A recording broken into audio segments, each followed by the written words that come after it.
का संगठन दिशा, मैं सबको धन्यवाद देता हूँ। मुझे यहाँ पहला एक संगठन मिला जो बोला कि ओपन फोरम है, तो जिसमें सब लोगों को मौका दिया जा रहा है। तो दोस्तों, यहाँ जो भी विरोध प्रदर्शन हो रहा है उसका सेंट्रल मुद्दा, जो केंद्रीय मुद्दा है, एजुकेशन। लेकिन इसके पहले भी तमाम तरह के भ्रष्टाचार हो, चाहे एजुकेशन से रिलेटेड और भी घपले हो, बहुत बार चीजें आती है, लेकिन बहुत जल्दी लोग भूल जाते हैं और सड़क पर कम आते हैं। तो इसके बारे में भगत सिंह की जेल डायरी में पढ़ी थी और सब लोगों को पता है, वो इंग्लिश तो बहुत अच्छा लिखते हैं, उर्दू भी बहुत अच्छा जानते थे। तो एंट्री नंबर 46 पर उनका शेर है जो ये बताता है कोई भी आंदोलन चलाने के लिए आपके अंदर कितनी निर्भीकता होनी चाहिए, कितनी फियरलेसनेस होनी चाहिए। तो शेर कुछ इस तरह का है। उसके पहले मैं थोड़ा सा बैकग्राउंड बता देता हूँ कि साथियों ने डिस्कस भी किया होगा। 1929 से 1931 तक लाहौर सेंट्रल जेल में वो बंद थे, और बंद थे तो अंग्रेजों ने उनको लाइब्रेरी प्रोवाइड की थी। और आमतौर पर जब हमारे देश का बच्चा, भले वो 2 महीने मतलब 6 महीने का हो, साल भर का हो, 5 साल हो, भगत सिंह का नाम आते ही दिमाग में सिर्फ 2 बातें याद आती है। पहली की दिल्ली असेंबली में उन्होंने बम फेंका था, और दूसरी की जेपी सैंडर्स की हत्या में उनका हाथ था।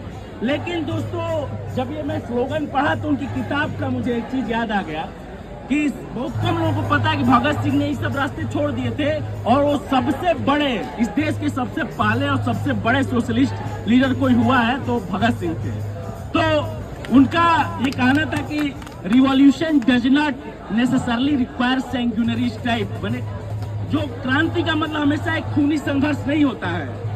It is neither, it is a cult of bomb and pistol, न बम और पिस्टल की संस्कृति है। इसका मतलब ये होता है कि एक आदमी का दूसरे आदमी के द्वारा जो शोषण हो रहा है उसके खिलाफ हमारा संघर्ष है। असली संघर्ष अंग्रेजों के खिलाफ तो जो है ही, लेकिन जो यहाँ के सूदखोर, यहाँ के माफिया, यहाँ के भ्रष्टाचारी जो किसान का शोषण करते हैं, गरीब का शोषण करते हैं, उसके खिलाफ जो आवाज बुलंद होती है उसी को क्रांति कहते हैं। और शेर कुछ इस तरह का था कि इससे पता चलता है कि कितनी उनके अंदर निर्भीकता थी।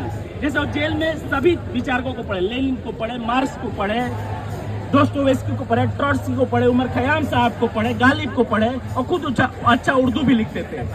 तो शेर कुछ इस तरह का है। भगत सिंह कहते हैं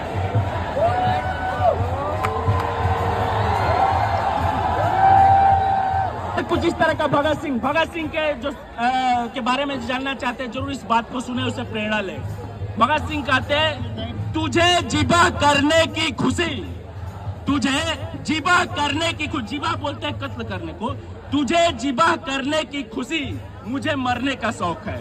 तुझे जिबा करने की खुशी, मुझे मरने का शौक है, और मेरी भी मर्जी वही है जो मेरे सयाद की है। मेरी